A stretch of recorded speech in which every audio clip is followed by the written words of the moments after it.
আসসালামু আলাইকুম। নতুন আরেকটা ব্লগে আপনাদের সবাইকে স্বাগত জানাই।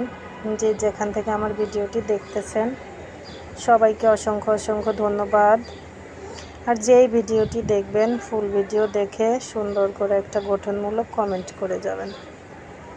তো দুপুরে রান্না বান্না করতেছি। এখানে আমি প্রথমে মাছ রান্না করব, রুই মাছ।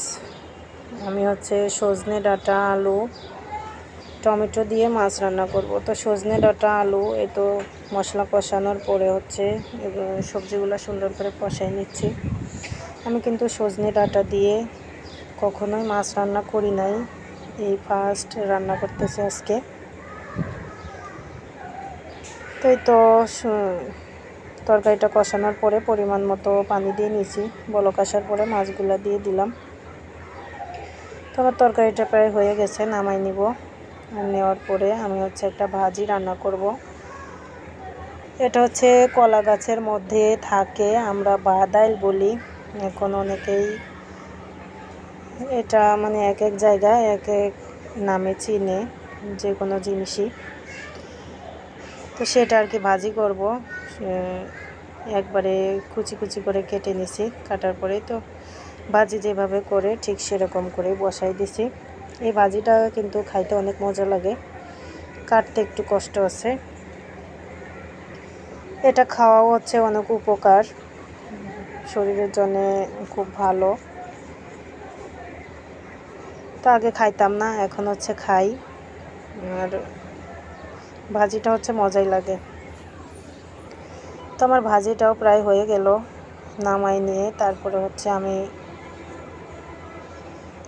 কচু শাক রান্না করব। তো কচু শাক রান্না করার জন্য কয়েকটা শুটকি মাছ এরকম ছোট করে কেটে নিছি। এই মাছগুলোর নাম জানি না। তো অনেক দিন কচু শাক খাওয়া হয় না, এই জন্য কচু শাক নিয়ে আসছে। এজন্য ভাবলাম যে এইভাবে শুটকি মাছ দিয়ে রান্না করি। তো আমি কিন্তু কচু শাকটা আলু দিয়ে রান্না করব। আলু, শুটকি, শাক একসাথে মিলায় রান্না করব। তো শুটকি মাছগুলো কিন্তু প্রথমে গরম পানি করে আমি সুন্দর করে পরিষ্কার করে নিছি।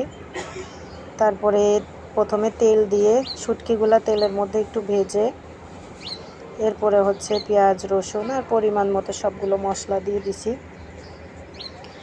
দেওয়ার পরে একটু কষানোর পরে শাকগুলা দিয়ে দিলাম। শাকগুলা দিয়ে তো সুন্দর করে নাড়াচাড়া করে ঢেকে দিব। আর শাকের মধ্যে কিন্তু এক্সট্রা কোনো পানি দিব না, শাক থেকে অনেক পানি বের হয়। এটা দিয়েই হয়ে যাবে রান্না। আর শাকটা সিদ্ধ হয়ে গেছে, শাকটা অনেক ভালো ছিল। সিদ্ধ হয়ে যাওয়ার পরে আমি এটা পুরা পুরা করবো, তো এর জন্যে চুলায় অনেকক্ষণ বসায় রাখতে হবে। তো আমার রান্নাবান্না সবার কাছে কেমন লাগে কমেন্টে জানাবেন। ভালো লাগে